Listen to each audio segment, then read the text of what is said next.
Welcome to The Humble Podcaster, the podcast where we help you follow through on your dreams of creating your own show by providing practical knowledge, tips, and tricks on podcast production. Freshman year of college, I purchased my first digital album on iTunes. It was by a band known as May. The album was titled The Everglow. I'm here to tell you, that album changed my life. It was the soundtrack to a good part of my college life and influenced the majority of my music tastes from there on out. I wasn't just a casual listener to their music. I would consider myself a true fan. I spent time learning their songs on guitar. I hunted down all their music and made sure I had the proper discography of their works on my iPod.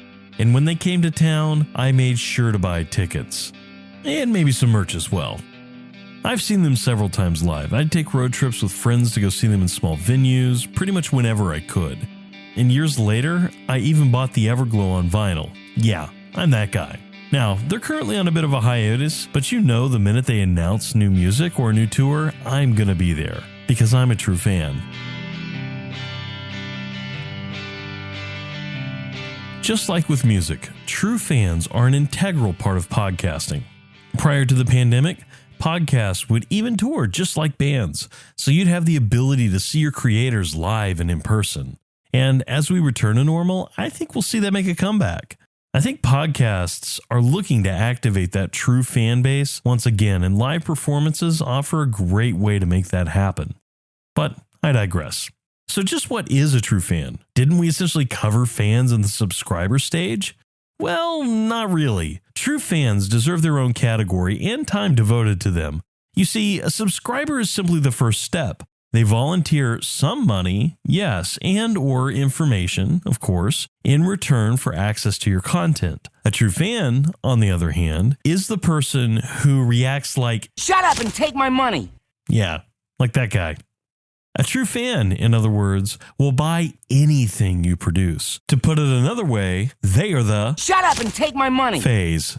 When I was early in my career, I stumbled on this concept of the true fan. If I'm not mistaken, I think the first time I ever heard it was on the Tim Ferriss show. Tim had leveraged this principle when building his now top-ranked podcast, and I've heard him mention the author, Kevin Kelly, in the blog post, 1,000 True Fans, more times than I can count over the years. So this concept is just drilled into my brain. For those who haven't read the article, we'll have a link to it in the show notes for you. So true fans are the core of your podcast. When you think about embarking on a new direction or want to generate hype for your show, they are the people you should reach out to first. They care the most, pay the most, and are going to be the most vocal about your content. You or someone on your team should absolutely be spending time cultivating that audience and making sure they stay engaged with your show.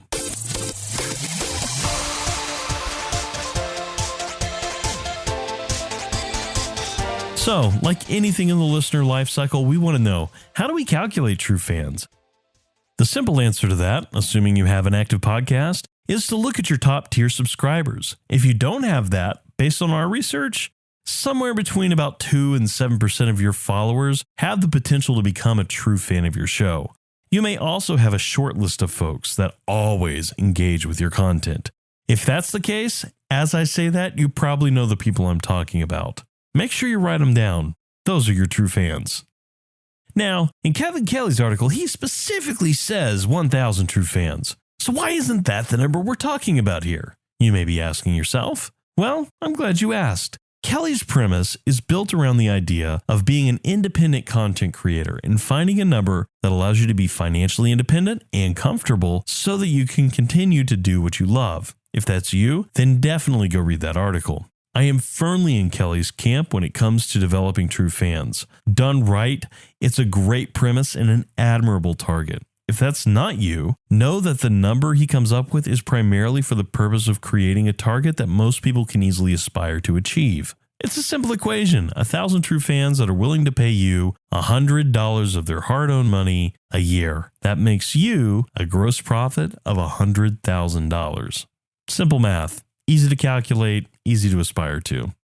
Ultimately, what matters when calculating how many true fans you have is that you will know these people. You may not have met them in person, but you know their social media avatars. You've seen their emails. They're not invisible listeners. They're real people who love what you're creating.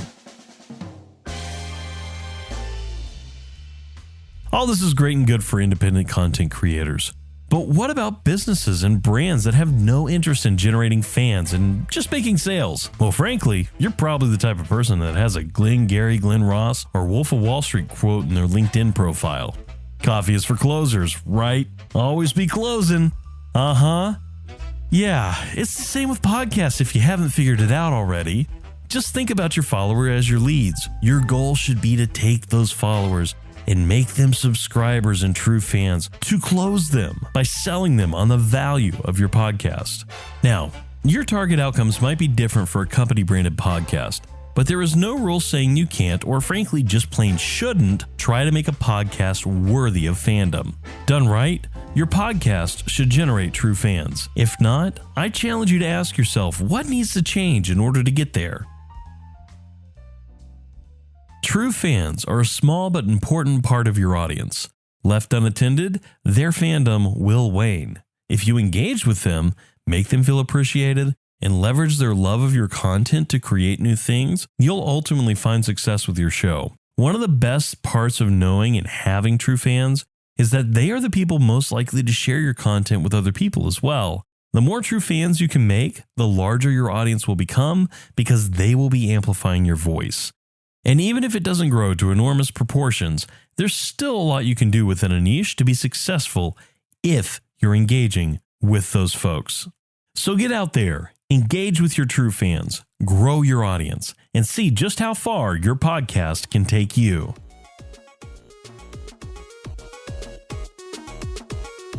Well, that's it for this season. As for what's next, we're taking an indefinite break from this podcast. But don't worry, I don't plan on removing this content from the internet anytime soon, just so you know. This will stay up as long as we can keep it up. In the meantime, we're going to be putting all 2 seasons of this podcast into action as we launch an entirely new show. We'll also be keeping the newsletter going, so be sure to subscribe there to stay informed on what's coming next. Thank you for listening to The Humble Podcaster. You can keep up with the latest on the podcast at humblepodcaster.com, and be sure to follow us on Spotify, Apple Podcasts, or wherever you listen to podcasts. If you want to connect with us on social media, you can find us at HumblePod on Twitter, Facebook, and Instagram. And remember, stay humble, stay on course, and keep on podcasting.